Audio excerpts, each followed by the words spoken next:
Fala, galera, e aí, ó, segundo bloco na área, então venha comigo, ó. Agora a gente vai estudar mais ainda funções sintáticas em cima da vírgula. Então acompanha aqui comigo essas duas sentenças. O mendigo caminhava alegre e alegre o mendigo caminhava. E aí pensa comigo. Eu tenho aqui um verbo e aqui eu tenho o sujeito. Quem é que caminhava? O mendigo.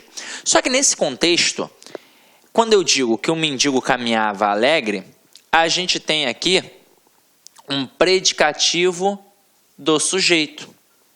Beleza? Eu tenho o mendigo caminhava alegre. Então, eu tenho um sujeito, eu tenho um verbo e um predicativo do sujeito, que é uma estrutura externa em relação à concepção da classificação do adjunta de nominal e do predicativo. Agora, quando eu coloco aqui alegre o mendigo caminhava, pensa comigo. Quem é que caminhava? O mendigo. Então aqui eu tenho o verbo e aqui eu tenho o sujeito. Se o predicativo é uma estrutura externa, ele pode estar junto do sujeito? Não. Então aqui eu tenho que colocar uma vírgula obrigatória. Por quê? Porque o predicativo é uma estrutura externa, então não pode estar colado no sujeito. Então, se a gente brincou aqui com este predicativo deslocado e ele estava do lado do sujeito, e ele é, na verdade, um predicativo do sujeito, porque não tem como imaginar que aqui é um adjunta de nominal, a gente vai colocar aqui, neste caso, a vírgula obrigatória para isolar e mostrar que o mendigo estava alegre no momento em que caminhava, ok? Tranquilo? Agora daqui. A gente também tem as situações para poder trabalhar a dúvida do adjunta de nominal com o predicativo do sujeito. E aí vocês vão reparar que aqui a gente botou o mendigo alegre caminhava e aqui a gente também botou o mendigo alegre caminhava. Só que eu tive marcas de pontuação, eu tive as vírgulas. Então pensa comigo. Na primeira frase, quem caminhava? O mendigo alegre. Então tudo isso é o meu sujeito. Tudo isso. E aí eu tenho a palavra alegre, que gramaticalmente é um adjetivo. Mas aí a gente já viu, né, galera? Se gramaticalmente é um adjetivo, sintaticamente só pode ter duas funções. Ou é um adjunta de nominal, ou é um predicativo. Agora, o adjunta de nominal é estrutura interna. Isso significa que vai estar dentro do sujeito e acompanhando o núcleo do sujeito. Ou então que vai estar dentro do objeto e acompanhando o núcleo do objeto. Aqui, não está dentro? Quem é o núcleo do sujeito? Não é mendigo? Então, um termo que acompanha um nome. Portanto, aqui eu tenho um adjunto a de nominal. Agora aqui, o mendigo, vírgula, alegre, vírgula, caminhava.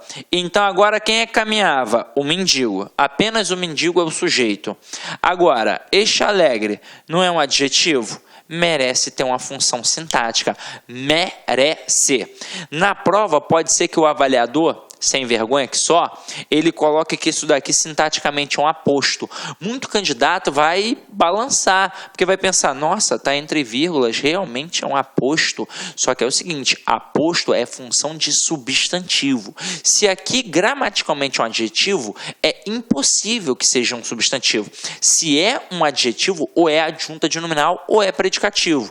E aí, como eu disse a vocês, se está fora do sujeito e faz referência ao sujeito, é um predicativo do sujeito, ok? Tranquilo? Para a gente poder reforçar isso um pouquinho mais, eu vou colocar aqui algumas sentenças.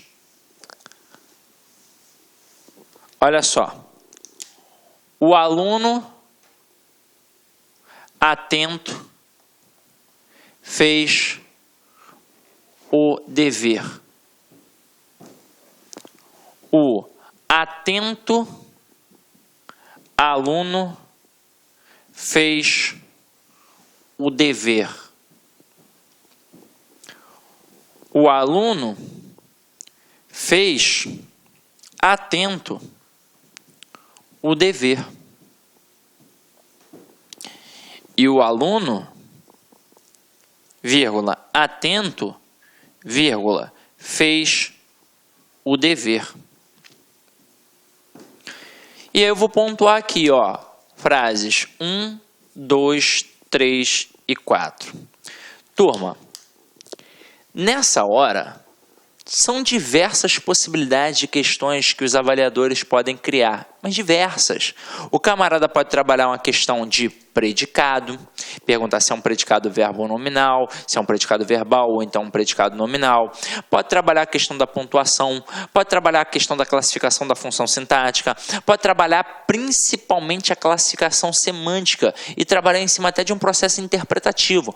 Porque olha só, eu posso, sem sombra de dúvidas, afirmar que as frases 1 e 2 são idênticas morfologicamente, sintaticamente e semanticamente ao aluno Pera.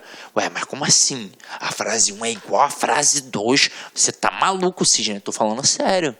Elas são idênticas. Quer ver? Primeiro, morfologicamente. Este O, que aparece nas duas frases, ele morfologicamente é um artigo. Agora, pega a palavra aluno nas duas, gramaticalmente, morfologicamente, é um substantivo. Pega a palavra atento nas duas, morfologicamente, gramaticalmente, é um adjetivo. E o fez aqui é do verbo fazer, então um verbo. Este O nas duas é um artigo. E dever aqui no caso, nas duas, é um substantivo. Então, matei. Agora, vamos ver sintaticamente. Para eu poder fazer uma avaliação sintática, não adianta, eu só consigo fazer se eu achar o verbo. Tanto é que se não tem verbo na estrutura, não tem análise sintática, é impossível. Para ter análise sintática, tem de ter verbo. E é até por isso que, na verdade, a nossa análise é morfossintática. Até porque ela depende do verbo para poder existir. Porque para eu, por exemplo, começar a pensar nos termos essenciais, para eu pensar num sujeito, para eu pensar num predicado, tem que ter o verbo. Porque eu tenho que perguntar a esse verbo quem é o sujeito. Agora, quem fez o dever? Aí na primeira frase, o aluno atento. Tudo isso é o meu sujeito. E na segunda frase, quem foi que fez o dever? O atento aluno. Então, aqui tudo isso também é o sujeito. Aí o que o avaliador espertamente pode fazer? Na frase 2, ele pode te induzir ao erro. Ele pode destacar a palavra atento e perguntar qual é a classe gramatical, qual é a função morfológica. Muito candidato nesta hora vai pensar assim: eu aprendi que o artigo vem antes do substantivo. É o atento aluno? Então aqui, ó, se tem um artigo e o artigo serve para substantivar qualquer elemento, aqui é substantivo. Aí o aluno vai marcar substantivo. Só que é o seguinte, o artigo ele vem antes do substantivo? Ele vem antes, mas ele não vem imediatamente antes do substantivo.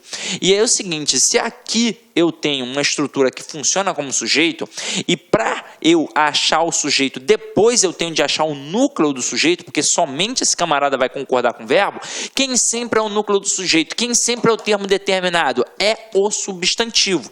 E aqui eu tenho um substantivo, que é a palavra aluno. Então, tanto na frase 1 quanto na frase 2, a palavra aluno funciona como núcleo do sujeito. Então, o artigo, nas duas frases, está fazendo referência a quem? Ao núcleo do sujeito. Então, na frase 2 também é a palavra aluno.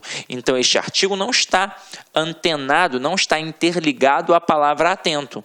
Então, opa, matei. Então, gramaticalmente atento nas duas, gramaticalmente, funciona como adjetivo. Agora, em relação à função sintática, a gente já sabe que o adjetivo só pode ter duas funções sintáticas, ou é um adjunto adnominal ou é um predicativo. É claro, eu não tenho essa dúvida quando tem verbo de ligação, porque se tem verbo de ligação, obrigatoriamente eu tenho um predicativo do sujeito até. Agora, se não tem verbo de ligação, e é o caso aqui, não tem, eu tenho de avaliar se é uma característica permanente ou se é uma característica não permanente. O adjunto adnominal, ele tem uma característica permanente, significa que é aquilo sempre. E o predicativo, ele tem uma característica não permanente, significa que aquilo acontece apenas de vez em quando. Então, aqui no caso, eu poderia brincar com o aluno perguntando, e aí, semanticamente são idênticas? O aluno da frase 1, ele é atento sempre, o aluno da frase 2 é atento de vez em quando, e isso ia provocar uma dúvida enorme na cabeça do aluno. Agora, você tem de saber, tem de ter a certeza que o adjunto adnominal é uma estrutura interna. Então, aquele adjetivo está dentro da estrutura do sujeito ou dentro da estrutura do objeto. E por isso eu vou chamar de adjunto adnominal, porque ele vai acompanhar aquele núcleo do sujeito ou do objeto. Agora, se ele está fora da estrutura do sujeito, ou se ele está fora da estrutura do objeto, e ainda assim faz referência ou ao sujeito ou ao objeto, então é um predicativo ou do sujeito ou do objeto, respectivamente. Então aqui, como esse adjetivo está dentro do sujeito, sintaticamente ele funciona como adjunto adnominal. E isso significa que este aluno é atento sempre.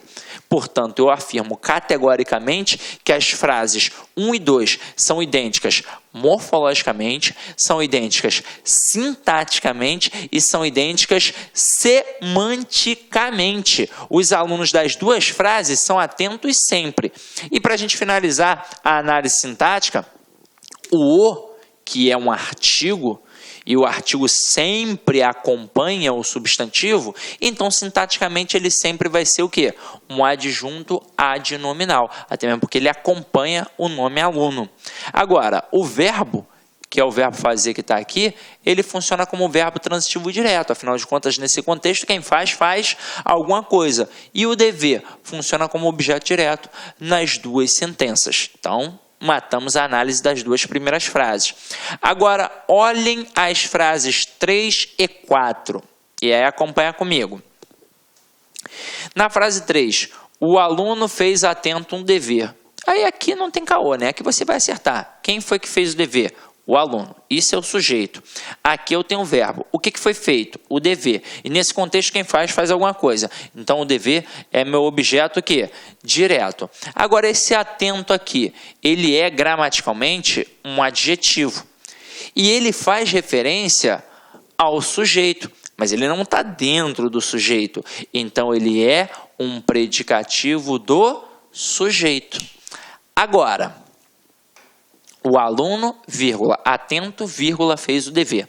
Na prova, como eu já mencionei anteriormente, lá no outro bloco, quando o camarada coloca um termo que está entre vírgulas, ele tem o hábito de perguntar se é um aposto. E aí muito candidato fala, realmente é aposto, está entre vírgulas, né? Tanto que dá para eu retirar, vai fazer todo sentido eu dizer o aluno fez o dever.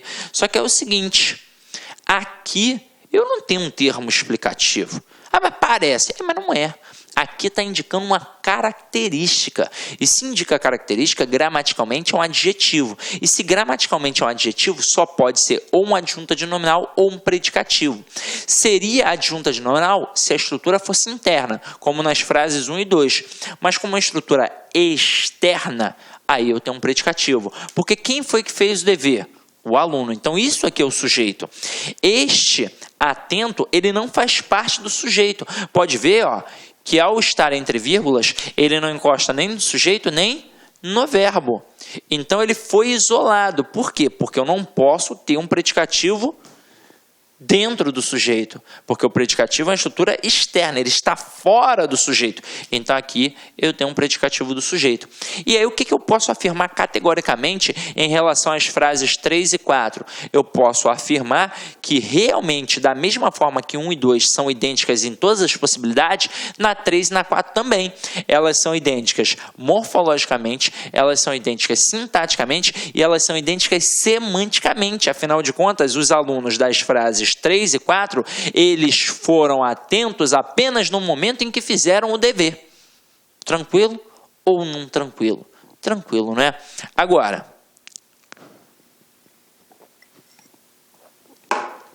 imagina o seguinte. Imagina eu colocando o aluno, vírgula, atento, vírgula, fez o dever. Aí eu retiro essas vírgulas e eu digo que tem uma incorreção gramatical. Certo ou errado? Errado, porque a frase continua o quê? Certa. Então não tem correção gramatical. Mas tem alteração de sentido? Completamente. Tem modificação sintática? Óbvio que tem. Tem uma modificação sintática. E foi isso que fez ter o quê? Uma modificação semântica. Então, muita atenção a isso, tá? Agora, a gente vai cair para dentro aí das mais diversas possibilidades da vírgula. E não só, como a gente fez até agora, do adjunto adverbial, deslocado e do predicativo. Vamos trabalhar a vírgula agora em cima de todas as suas possibilidades. Então, acompanha aqui comigo, ó. Primeira frase. O Brasil, país da América Latina, tem se destacado no cenário mundial. E aí diz para mim, quem é que tem se destacado no cenário mundial? O Brasil. Então, isso aqui é o meu sujeito. Agora, pensa comigo. País da América Latina. Quem é o país da América Latina? É o quê? O Brasil. Então, aqui eu tenho que colocar entre vírgulas. Por quê? Porque esta estrutura aqui, país da América Latina, ela é uma estrutura explicativa. Ela está servindo para explicar quem é o Brasil. Então, aqui eu tenho o que a gente chama de aposto explicativo. E ele obrigatoriamente vai ficar entre vírgulas, até mesmo porque todo termo explicativo na língua portuguesa fica entre vírgulas, porque ele pode ser facilmente retirado. Tranquilo ou não tranquilo? Tranquilo, não é? Então, matamos. Primeira vírgula ali, aposto explicativo. E aí, como é um elemento que fica isolado, eu coloco entre vírgulas. Assim como um exemplo muito clássico, né? Pelé, vírgula, o rei do futebol, vírgula, namorou a Xuxa.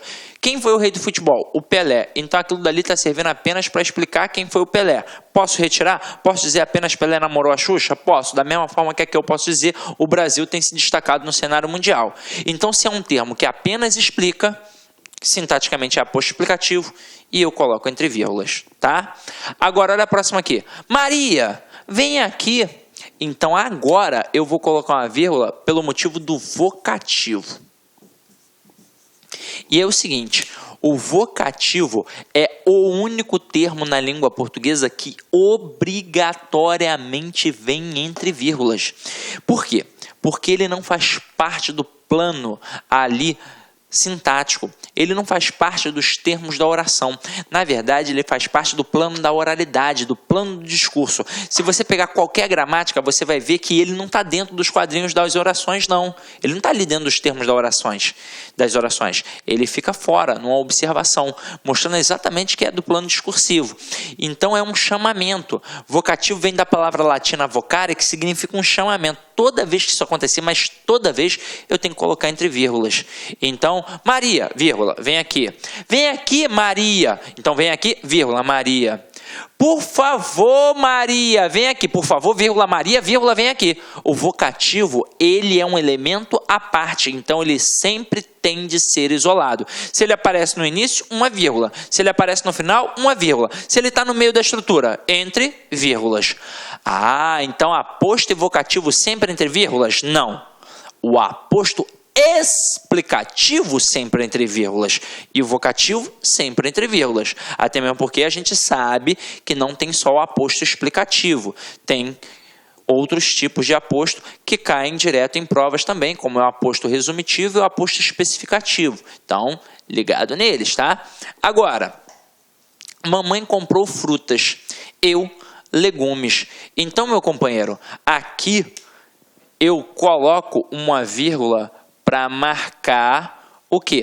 A omissão de um verbo. Mamãe comprou frutas, eu comprei legumes. É o que a gente chama de vírgula vicária. Esse termo vicário, ele funciona como elemento de substituição. Tanto é que tem gente que chama até de vigário, né? Por que é um elemento de substituição? As pessoas se acostumam a falar assim. Agora, tradicionalmente, de forma mais adequada, a gente chama de vírgula vicária. Assim como existe o verbo vicário, é aquele verbo que faz um processo de substituição. Nesse caso aqui, eu estou, na verdade, evitando a repetição do verbo comprar. Então, eu omito um termo que já apareceu. Então, estruturalmente falando aqui, é um tipo de elipse, mas é uma elipse mais aprimorada. É o que a gente chama de zeugma. O que é elipse? Pensando, por exemplo, nas figuras de linguagem. A elipse é a omissão de um termo que ainda não apareceu. Exemplo, comemos o bolo. Quem foi que comeu? Nós, mas eu não apresentei, então é uma elipse. E o zeugma é a omissão de uma estrutura que já apareceu. Então coloca assim, nós comemos o bolo e bebemos o refrigerante. Mas na hora que eu digo bebemos, é nós bebemos o refrigerante. Mas não já apareceu nós lá na frente? Então aí eu tenho um zeugma. Aqui é a mesma coisa. Eu não estou evitando a repetição do verbo comprar, então eu tenho aquilo que a gente chama de zeugma, que é, óbvio, uma espécie de elipse, é, óbvio, uma omissão de termos. Pode ser que cobrem na prova? Pode. Então ali assinala um zeugma. É o que a gente chama de vírgula vicária. Agora, vem aqui comigo. Eu até fiz uma observação no nosso material sobre essa vírgulazinha ali, tá? Agora aqui, os jovens amam filmes, vírgula, músicas, né, vírgula, livros. Então aqui eu tenho a chamada vírgula enumerativa, que serve para isolar elementos de mesma função sintática. Foi a primeira vírgula que a gente aprendeu em nossas vidas. É a vírgula enumerativa. É a famosa vírgula da listinha. Fui à feira e comprei banana, vírgula abacate, vírgula melancia, vírgula e morango. Eu posso, na lista, colocar apenas vírgulas, ou então finalizar a enumeração com o E que indica a soma. Aí é óbvio que na hora que eu coloco o E, eu não vou ter a vírgula. Então eu coloco aqui, ó, os jovens amam filmes, vírgula, músicas e livros. Eu não colocaria a vírgula. Mas como eu optei por não colocar o E, eu posso sim colocar a vírgula ali. A gramática permite, não tem a necessidade. Até mesmo porque, se a gente parar para pensar, mas e a soma? Porra, não tem uma soma implícita aqui? Você não está vendo que tem mais de um elemento que os jovens amam? Então é óbvio que a gramática pode permitir este tipo de construção. Ok? Tranquilo? Então, ó, uma vírgula pelo aposto explicativo, uma vírgula pelo vocativo, uma vírgula vicária que assinala a omissão de um termo, é para evitar repetição, é um processo coesivo, inclusive se cobrarem em relação à questão de coesão referencial, eu posso dizer que essa vírgula aqui marca uma coesão referencial anafórica, porque está evitando a repetição de um termo anterior, e eu aqui tive também a vírgula enumerativa que assinala o destaque, né, o isolamento de elementos de mesma função sintática, tá? Ok? Então vamos lá. Agora, a gente vai brincar aqui com uma outra observação. E aí, muita atenção agora, ó. As regras de vírgula não seguem as pausas de respiração. Normalmente o candidato dá mole. O cara bota uma frase grande demais e aí a gente acha que tem que ter vírgula de qualquer jeito. Então acompanha aqui comigo, ó. O fato de as lojas de calçados femininos não terem sapatos com numeração superior a 39 é uma afronta às mulheres com pés grandes e àquelas que os têm largos. E aí você vai reparar que aqui, ó, por mais que a estrutura seja grande, eu não tenho vírgula. Primeiro, porque se eu colocar vírgula aqui, eu vou separar sujeito do verbo ou o verbo do complemento exigido por ele. Segundo, não tem estruturas intercaladas. Então não tem um elemento que está ali intercalado entre o sujeito e o verbo, entre o verbo e o complemento para que eu coloque vírgulas. Então aqui, ó, não tem vírgula de jeito nenhum. Olha a próxima frase. Comer bananas extremamente maduras pode ser um grande perigo para a frágil saúde humana. Então, mais uma vez, eu tenho uma estrutura em que se eu coloco o verbo, se eu coloco a vírgula, eu isolo ou o sujeito do verbo ou o verbo do complemento. Então, é só para mostrar que a gente não precisa colocar vírgula quando sentir a necessidade de respirar, porque vírgula é um processo sintático. Olha só uma frasezinha interessante. O camarada bota assim, ó. As crianças humildes das comunidades carentes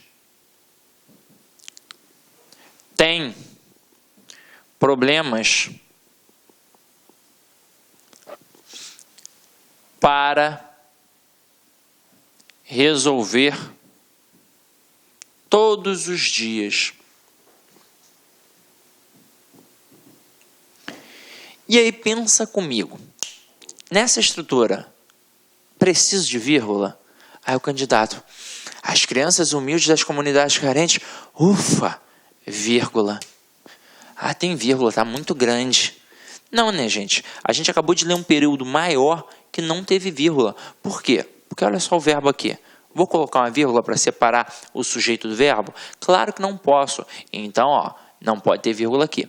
Ainda em cima dessa pegada, vocês repararam que eu coloquei o verbo ter aqui, não é?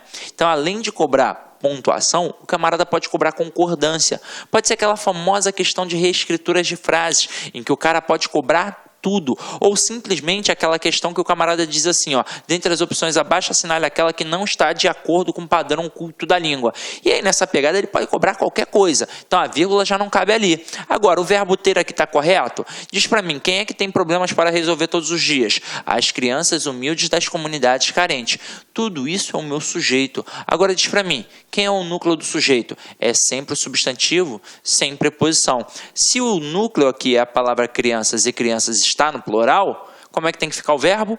No plural. E eu não posso deixar um verbo no plural igual a um verbo no singular. E aí, para marcar a pluralização, eu utilizo o acento circunflexo, que é um acento diferencial, ou seja, mostra a diferença do verbo no singular para o verbo no plural. Tranquilo ou não tranquilo? Foi só a título de curiosidade mesmo. Então, voltando aqui, vocês repararam que as estruturas não devem ter vírgulas, porque é o seguinte, o fato de as lojas de calçados femininos não terem sapatos, o que é que não tem sapatos? Ó, o fato de as lojas de calçados femininos não terem sapatos, com a numeração superior a 39, é uma afronta às mulheres com pés grandes e aquelas que os têm largos. Então, venha comigo. É uma afronta às mulheres com pés grandes e aquelas que não têm largos, o quê? O fato de as lojas de calçados femininos não terem sapatos com numeração superior a 39. Então, independentemente de eu colocar numa ordem direta, de eu colocar numa ordem indireta, não tem para onde fugir. Eu colocando uma vírgula ali, eu separo o sujeito do verbo ou o verbo do complemento exigido por ele. Aqui, ó, o que pode ser um grande perigo para a frágil saúde humana? Comer bananas extremamente maduras. Então, não posso colocar comer bananas extremamente maduras, vírgula. Pode ser um grande perigo para a frágil saúde humana. Então, aqui a gente já matou que é assim.